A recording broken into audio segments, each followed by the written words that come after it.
Hello, and thank you so much for joining me tonight. Tonight we're going to be using an old book again to do some more card making. I had this book on my desk. I did a video last week. I'll link it in the video description box as well as at the top right corner here. You can go and check that out. But I thought since I had this book out, let's do some more crafting with it. Tonight is Saturday night. Make sure you've got your drink to hand, whatever you might be drinking. I've got some red wine. We're going to get crafty. So I'm using some watercolor card tonight. I'm using these punches that I've just shared with you. If I can find them, I'll link them down below. I always keep my watercolor card, all my scraps, in one of these little Polly Pocket thingies. Really good watercolor card is not cheap, so it's really handy to keep those scraps, and you can use them on projects like this. So I'm going to go ahead and punch out a bunch of these shapes. A few of each of the punch sizes and styles, and then I'm going to go ahead and decorate them and kind of create them to look like we've had stamps that go with them. So I've also got this little leaf here that I found in my stash after I got out the flowers that I thought actually would be really good for accenting the flowers. So I've got my water spray here, and I've got some of my exploding powders. So I've got some Pretty Gets Gritty ones, but we're going to use the Cosmic Shimmer and the Tonic ones today, and these are the colors that we're going to use. So all I'm doing is taking my water, spritzing my watercolor card, which is what I've used to hole punch these out of. Then you just sprinkle the powder on top. If these powders are still available, I'll link those down below for you.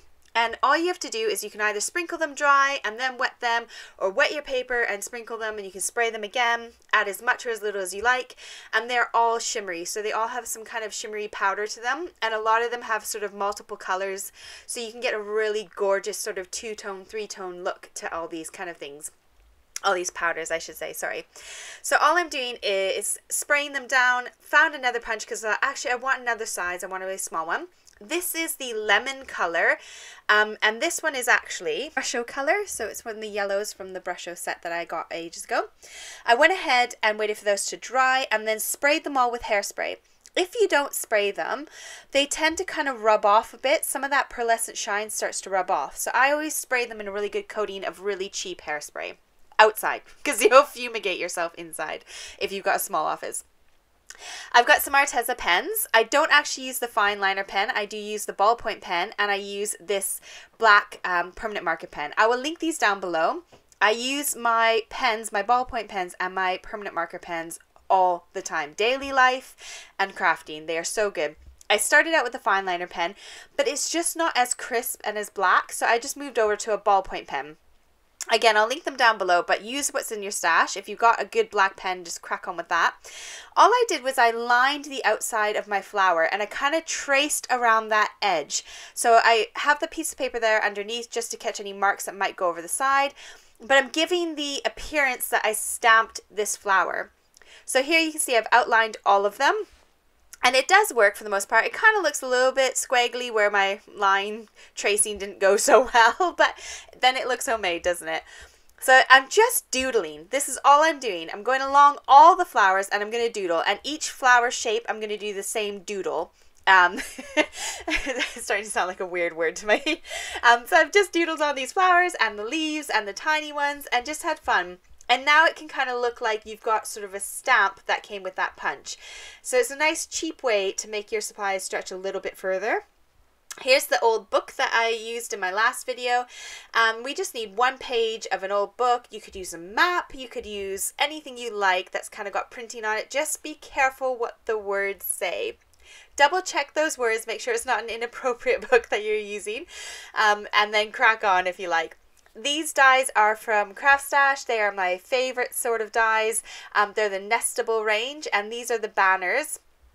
I believe they're the banners, maybe the bunting. I'll link them down below for you. And they come as a layering set, so you can kind of layer them up, which is really nice.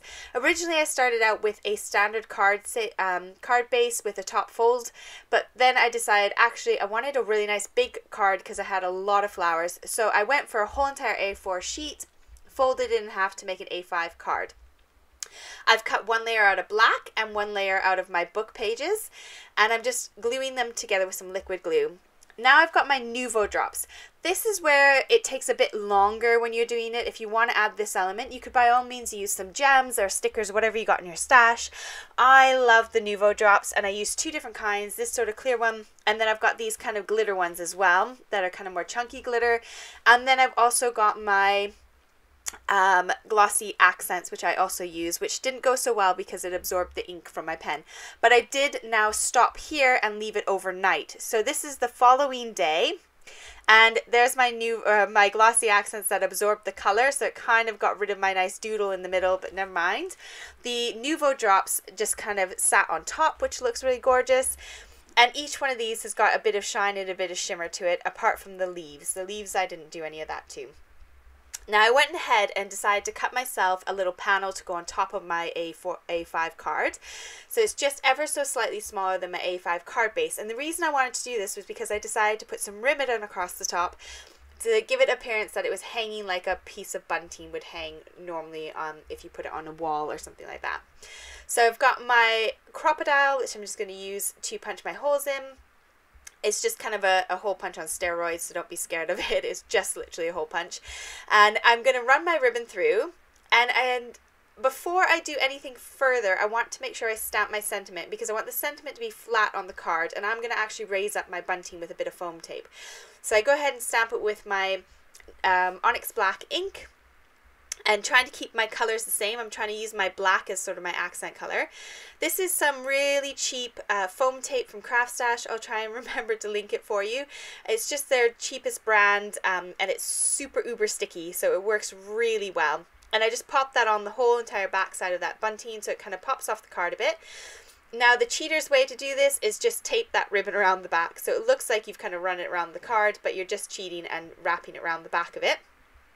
I've applied some double-sided sticky tape to the back of my panel, and I'm just going to line it up on the top and then pull those little tabs out so I've got it nice and straight and central. You could use liquid glue if you want, that might work a bit easier and quicker. And I start by placing my flowers down to kind of get an idea of where I want them to go. To give them a bit more character, I pull on those little ends to kind of curl them up with just my finger. You could use a bone folder. There are flower tools that you could use as well if you've got some of those, where you could like kind of rub them and make them curly, if that makes sense. But I'm just going to use my fingers because I'm a bit lazy and I want to kind of get this card done quick. And then it's just a matter of gluing them all onto the bunting. So I started with the biggest ones first, then did the medium size, did the sort of leaves and foliage, and then kind of filled in the empty space with my little yellow ones towards the end. And so that kind of is how I'm finishing up the front of that card there. I wanted to kind of show off that ribbon a bit, which is why I tucked that flower under, but I'm going to pop it out in a second.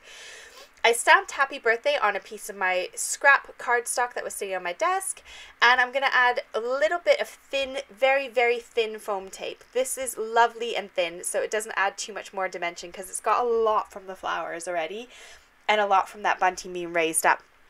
So I'm going to go ahead and stick that happy birthday on, and then I've got my homemade shimmer mix in this pen, and I'm just going to add some shimmer onto the top of that happy birthday, and then pop that little flower back over top of it. And that is the finished card for today. I hope you enjoyed it and I hope you had fun. I hope this is a good Saturday night craft for you to kind of stretch your supplies out, get you to use up some more of those punches that you may have, or dies. Use your dies and kind of give them a new look with your doodles. So I look forward to seeing you on Wednesday. I should see you again, and thank you so much for joining me. Happy crafting. Bye.